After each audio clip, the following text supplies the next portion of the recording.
Are you truly prepared to bug in when disaster strikes? Even the most seasoned among us can find ourselves overlooking critical errors that could mean the difference between survival and catastrophe. It's easy to get caught up in the excitement of building a stockpile and perfecting your fortress.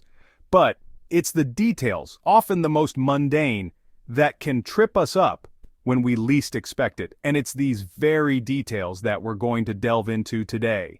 Because no one wants to be caught off guard when the chips are down, so we're going to uncover the top 15 bugging in mistakes you might be making without even realizing it. From water supplies and medical needs to fire safety and food rotation, we'll guide you through the pitfalls to avoid, because the devil is in the details, and it's those details that can save your life. Today, we're uncovering the top 15 bugging and mistakes you need to avoid. Underestimating water needs is a critical oversight. When it comes to bugging in, water is not just for drinking. It's needed for cooking, cleaning, and hygiene. The average person needs about 1 gallon of water per day just for drinking. And when you factor in other uses, that number can easily triple. So let's say you're planning to bug in for a month. For a family of 4, you're looking at a minimum of 360 gallons of water. Now, storing that much might seem daunting, but there are effective solutions. Large water storage tanks can hold hundreds of gallons, while portable water containers are handy for smaller quantities. Water purification tablets and filters can also make unsafe water drinkable. Rainwater collection systems can supplement your supplies. Remember, water is life. Don't underestimate its importance. Medical emergencies don't wait for disasters to end. In the face of a disaster, your health becomes a top priority. The urgency to address medical needs can skyrocket when access to professional health care becomes limited or non-existent. It's essential to prepare for this. First, consider all the potential medical emergencies you might encounter, from simple cuts and scrapes to more serious issues like broken bones or chronic conditions. Having the right first aid supplies can make all the difference. Secondly, managing prescription medications can be a challenge. If you or a loved one relies on a specific drug, it's crucial to have a sufficient supply on hand. It's also important to understand how these medications can be stored long-term without losing their effectiveness. Lastly, knowledge is power. Learning basic first aid skills and understanding how to use your supplies properly can save a life. Your health is your wealth, especially in a disaster situation. So, don't overlook medical needs in your bugging and plans. What if bugging in becomes untenable? Having an escape plan is crucial. This is our mantra for today's scene. Now, we all know how comforting it is to have our fort well stocked and ready for whatever disaster may come. But let's face it, things don't always go as planned. That's why it's essential to have a backup plan. Imagine you prepare to stay put, but what if a fire breaks out in your home, or maybe a severe flood makes it impossible to remain? These are scenarios where bugging in is no longer an option. You need a plan B. This could mean having a secondary location, like a cabin in the woods or a relative's place that's out of the disaster zone. It could also mean having a bug-out bag ready with essential supplies for a hasty departure. In the end, always remember, always have a plan B, because the unexpected can happen. Your home is your fortress, but only if it's properly secured. When disaster strikes, a strong, fortified home can be the difference between safety and peril. So, what does proper home fortification entail? It's not just about locking doors and windows, it's about setting up a perimeter using deterrents to discourage intruders and ensuring you have a way to defend your home if necessary. Think about installing security cameras, reinforcing doors and windows, or even setting up a safe room. In a disaster scenario, people can become desperate, and that desperation can lead to dangerous situations. A well-secured home is less likely to be targeted. Remember, the goal is not to create a fortress that would stand up to a military assault, but to make your home a less attractive target. By taking the time to fortify your home, you're taking a crucial step to ensure your safety and survival. A secure home is a safe home. Disease can spread faster than fire in a disaster situation. When we're hunkered down at home, it's easy to forget about an often overlooked aspect of survival: sanitation. Without proper hygiene, our fortress could quickly turn into a petri dish. For those extended periods indoors, it's essential to have a plan to maintain cleanliness. Consider how you'll dispose of waste, keep your living spaces clean, and maintain personal hygiene without running water. Simple solutions, such as wet wipes, hand sanitizers, and trash bags can be lifesavers. Also, don't forget about the importance of clean cooking and eating utensils. Foodborne illnesses are the last thing you need during a crisis. And remember, even the smallest cut can become a major infection without proper care, so a basic understanding of wound sanitation is crucial. Cleanliness isn't just next to godliness, it's key to survival. Without fuel, your survival chances can burn out quickly. Fuel isn't just about keeping your vehicle running. In a bug-in scenario, fuel becomes an essential part of your daily survival. It's used for heating and cooking, two basic human needs that are often taken for granted. Imagine a cold winter's day, huddled indoors with no heat. Or consider trying to cook your food without a stove or a microwave. It's not a pleasant picture, is it? That's why you need to have a sufficient supply of fuel, whether it's propane, wood, or another reliable source. Remember, when disaster strikes, you won't be able to run out to the store to grab another canister of propane or a bundle of firewood. So stock up on your fuel sources now and make sure they're stored safely and securely. Keep the home fires burning, but only if you've got the fuel. Your pets are part of your family. Don't forget about them. When bugging in, your furry friends need just as much consideration as any other member of your household. They'll require food, water, and plenty of care. Start by calculating their daily needs. How much food and water does your pet consume in a day? Multiply that by the number of days you plan to bug in. Consider any special dietary needs they may have. Next, think about their health. Do they need any medications or special care? Remember to include these in your bug-in supplies. Comfort is another factor. Pets can become stressed in unusual situations. Ensure you have their favorite toys, bedding, or treats to help keep them calm. Lastly, consider their waste management. You'll need a plan to handle this indoors without compromising your sanitation. Man's best friend needs a survival plan too. When you're cut off from the world, communication tools become your lifeline. Imagine being in a situation where you're bugging in and you have no way to reach out or get updates from the world outside. It's a scary thought, isn't it? Having the right communication tools can mean the difference between feeling isolated and staying informed. Weather radios, for instance, can provide you with vital updates about the situation outside. Hand crank or solar-powered radios are excellent choices as they don't rely on electricity. Satellite phones might be a significant investment, but they're worth considering for their ability to work in almost any situation. Don't forget about good old-fashioned methods.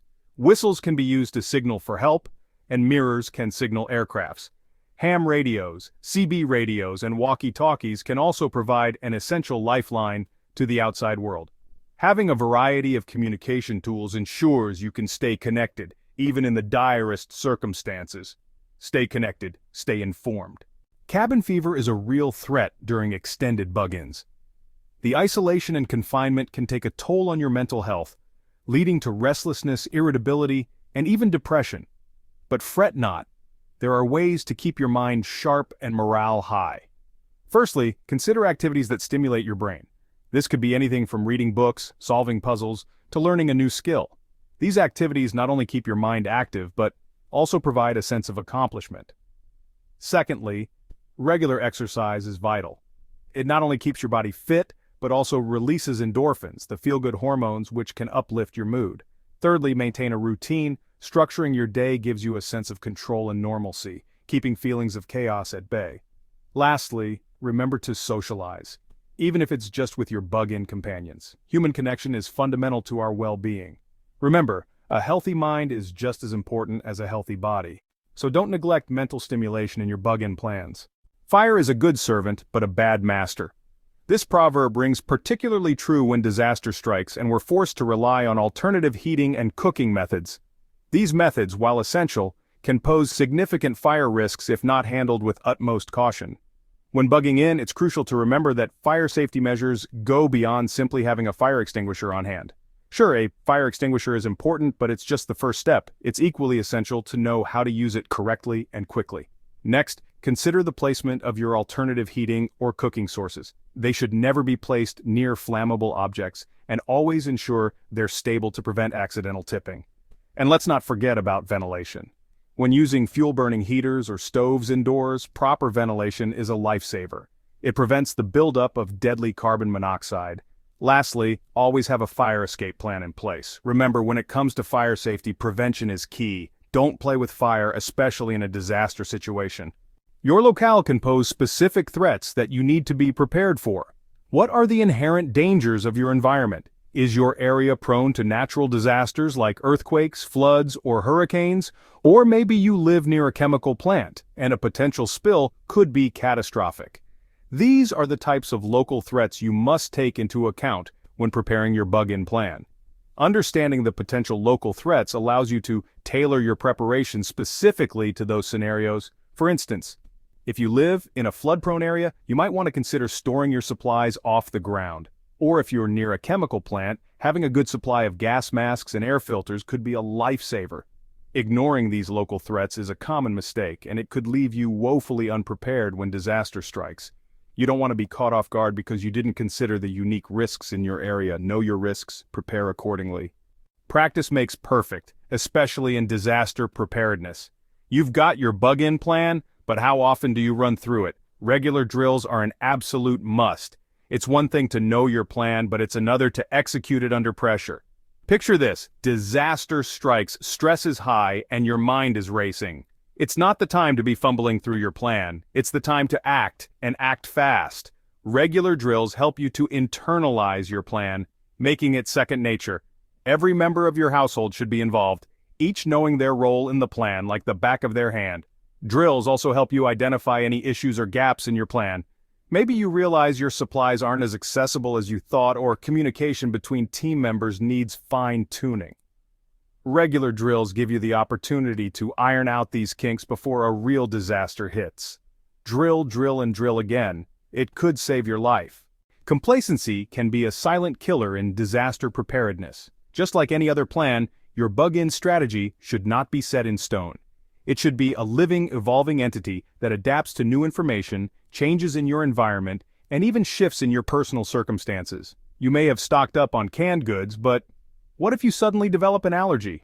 Or maybe your security measures were top-notch a year ago, but now there's new technology that could make your home even safer. Complacency breeds stagnation, and in a survival situation, stagnation can be deadly. That's why it's so important to regularly review, update, and practice your bug-in plan. Check your supplies, run through your drills, reassess your risks.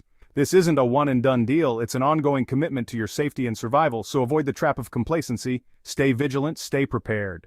When the lights go out, do you have a backup plan? Picture this: a power outage hits and you're suddenly plunged into darkness. It's a common scenario, yet many overlook the importance of preparing for it. Relying solely on electrical lighting is a grave mistake. So, what's the solution? Alternative lighting options, of course. There's a wide range to choose from, each with its own set of pros and cons. On one hand, you have candles, a timeless solution, but they come with a fire risk. Then, there are battery-powered lights, which are safer but require a good stock of batteries. Solar-powered lights are another efficient option, harnessing the power of the sun even during the darkest days. Don't forget about hand-cranked flashlights too, which require no power source other than a bit of elbow grease. The key is to diversify your lighting options, ensuring you're never left in the dark. It's about planning for all possibilities. Don't be left in the dark, plan your lighting needs. Food storage without rotation is a recipe for waste. Imagine, you've stockpiled food to last you months, maybe even years. But when disaster strikes, you find yourself with spoiled food and wasted resources. This can be avoided by implementing a simple yet effective food rotation system. Start by labeling your food supplies with the purchase or packaging date. Then, make sure to use the oldest items first, keeping your stock fresh. When you replenish your supplies, don't just pile on the new, shuffle things around so the newest items are always at the back. It's not just about avoiding food spoilage, it's also about maintaining nutritional value. Over time, even canned food can lose its nutritional potency. Regular rotation ensures you're not only eating safe food, but also getting the most nutritional bang for your buck. Remember, your food stockpile is your lifeline in a disaster. Treating it with care can make the difference between survival and catastrophe. Waste not, want not, rotate your food supplies. We've walked through the 15 worst bugging and mistakes preppers make. From underestimating water and fuel supplies to overlooking fire safety and medical needs, each misstep can have dire consequences. We've emphasized the importance of having a backup plan and keeping communication tools handy, as well as the need for mental stimulation during long periods indoors. We've also shed light on local threats and the necessity of regular drills, while highlighting the pitfalls of complacency. Furthermore, we've noted the critical role of proper lighting preparations and food rotation strategies in your survival plan. And let's not forget our furry friends. Planning for pets is just as vital. By sidestepping these pitfalls, you significantly increase your odds of safely weathering any disaster from the coziness of your home. Avoiding these errors can significantly increase your chances of safely enduring any disaster from the comfort of your home. Thanks for watching.